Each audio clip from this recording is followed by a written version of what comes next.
Tu viens de nous dire que ça allait accélérer le changement du parc automobile, certes, pour une certaine partie de la population, celle qui en a les moyens, mais pour les plus précaires, pour qui les voitures électriques sont encore très loin d'être accessibles, eh bien là, il y a vraiment une exclusion dans les possibilités de mobilité.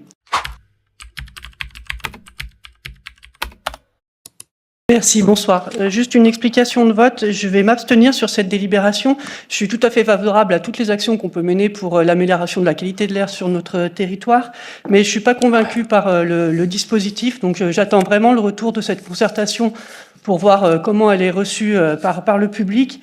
Est-ce que effectivement d'avoir exclu de cette zone l'autoroute va pouvoir générer une baisse sensible de la pollution sur notre territoire? Je l'espère.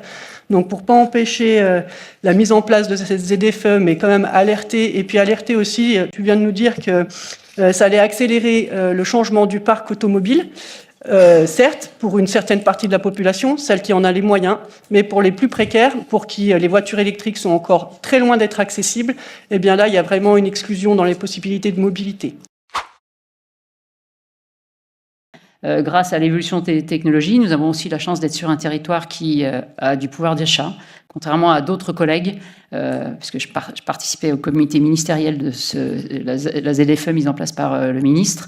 Je m'apercevais que dans le tour de table dans lequel j'étais, on avait de la chance sur le Grand Annecy d'avoir très peu de voitures qui aujourd'hui sont non classées. On compte sur les concertations, la promotion que nous allons faire de cette zone ZFE pour que les populations s'identifient et qu'on puisse les accompagner au titre de ce qu'a présenté Marc dans le cadre des aides que nous aurons à mettre en place, en plus des aides d'État qui existent.